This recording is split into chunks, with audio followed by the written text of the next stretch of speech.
നിങ്ങളുടെ favourite shows ഇനി ഒരിക്കലും മിസ്സാവില്ല. ഇപ്പോൾ C5 കാണും നിങ്ങളുടെ ഫേവറേറ്റ് ഷോസ് തികച്ചും സൗജന്യമായി.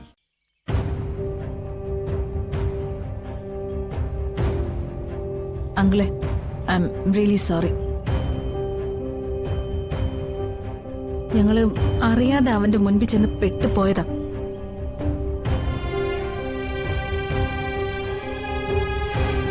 സാറ, ദേ മോര് കുടിക്ക. ആദ്യം രണ്ടുപേരുടെ ഈ അവസ്ഥയൊന്ന് ശരിയാവട്ടെ.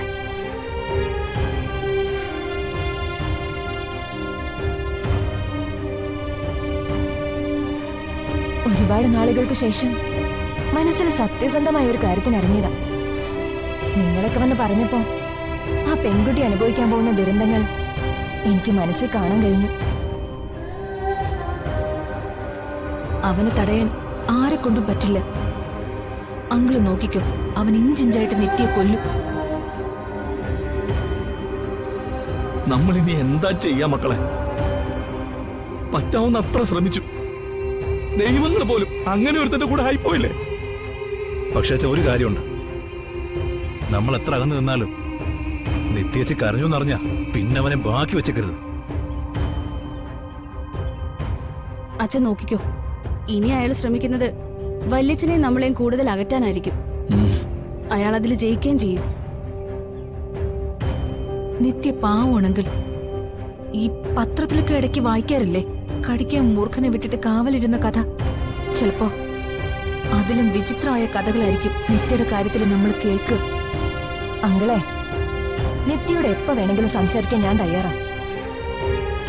ഇങ്ങനെ അവളുടെ മുൻപിൽ എത്തണമെന്ന് എനിക്കൊരു ധാരണയും ഇല്ല. വേണ്ട മക്കളെ, ഇപ്പൊ നമ്മൾ എന്തിനു ശ്രമിച്ചിട്ടും കാര്യമില്ല. നമ്മളെ നേരിടാൻ സ്വന്തം അച്ഛനെ തന്നെ അവൻ തയ്യാറാക്കി നിർത്തിയിരിക്കാം. ഈ തോൽവി നമുക്ക് സഹിക്കാം. എന്റെ മോളും എന്റെ നിത്യമോളും തോൽക്കാതിരിക്കട്ടെ ദൈവമേ.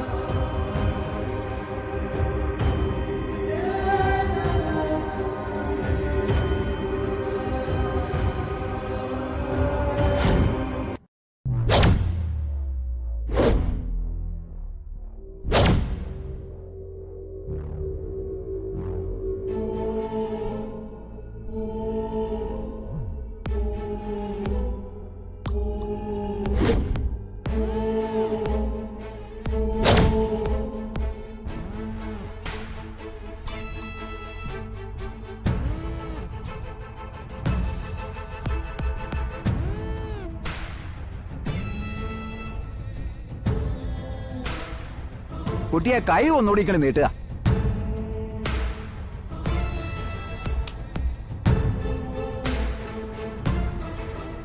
ആദ്യം എന്റെ രേഖ നോക്കിയാൽ മതി.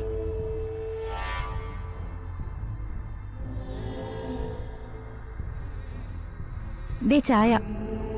ആ, ആയിക്കോട്ടെ ആയിക്കോട്ടെ. ചായ കുടിച്ചിട്ടാവാൻ തരുമേനി. ഓ, ആയിക്കോട്ടെ.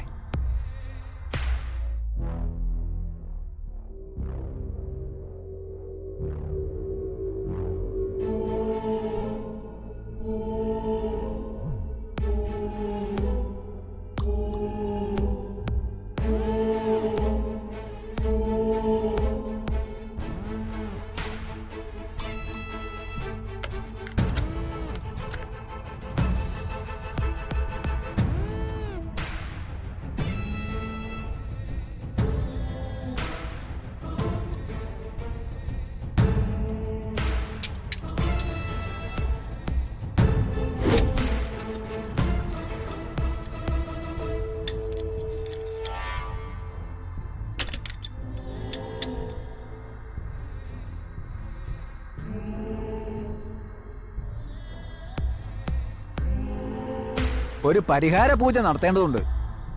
അത് നാളെ തന്നെ ആയിക്കോട്ടെ. ആയിക്കോട്ടെ തിരുമേനി. മോനെ, പൂജയുടെ കാര്യങ്ങളൊക്കെ നീയാണ് നോക്കേണ്ടത്, കേട്ടല്ലോ? അതൊക്കെ അമ്മയുടെ സെക്ഷൻ അല്ലേ? നീ ഇപ്പൊ കുടുംബസ്ഥനായില്ലേ, അപ്പോ ഉത്തരവാദിത്തങ്ങൾ ഓരോന്നോരോന്നായി ഏറ്റെടുത്തല്ലേ പറ്റൂ.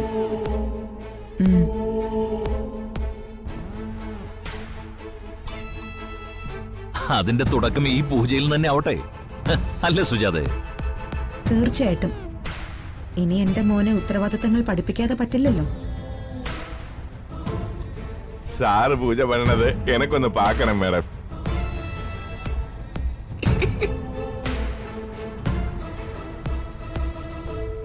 എങ്കി ഇനി ഹസ്തരെ അങ്ങോട്ട് നോക്കാം.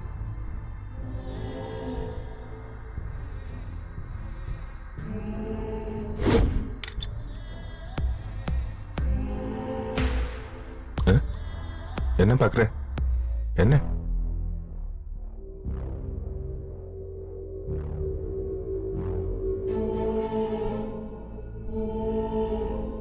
എന്താ തിരുമേനി? എന്റെ കണ്ണടാ, ഞാൻ എടുത്തോ ഇല്ലേന്നറിയില്ല. അതെടുത്തതാണല്ലോ.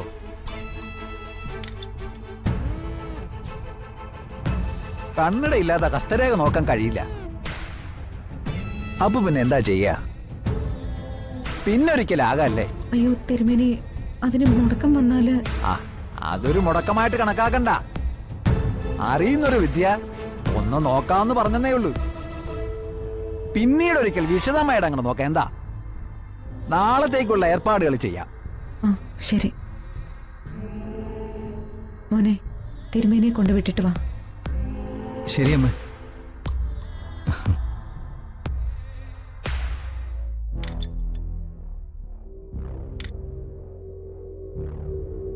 അയ്യോ, തിരുമേനിയുടെ കണ്ണട.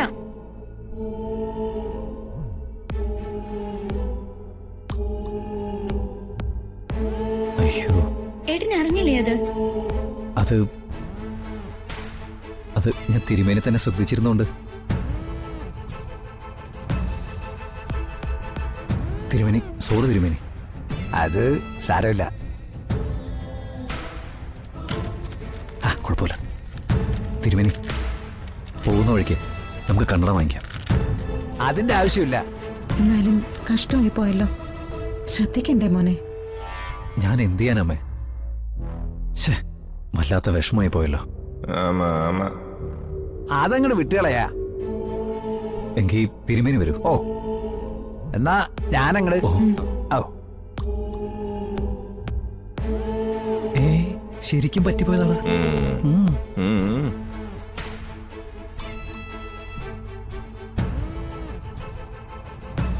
ഈശ്വര, വല്ലാത്തൊരു മുടക്കമായല്ലോ. എടോ, അതിന്റെ കാര്യങ്ങളും പരിഹാരങ്ങളും പറഞ്ഞിട്ട് തിരുമേനി അങ്ങ് പോയി. പിന്നെ എന്തിനാ പരിഭ്രമിക്കുന്നത്? ദേ മോള് കേറി വന്ന ദിവസമാണിന്ന്. എന്ത് തടസ്സം ഉണ്ടായാലും ദേ അതെന്നെ കൊണ്ടാ എന്ന് പറയിക്കാൻ വേണ്ടിയാ മോള് കാത്തു നിൽക്കുന്നത്, അല്ലേ മോളെ? നല്ലതല്ലാതെ മറ്റൊന്നും മോളെ കൊണ്ട് സംഭവിക്കില്ല. അത് അമ്മയ്ക്ക് ഉറപ്പുണ്ട്, അല്ലേ മോളെ?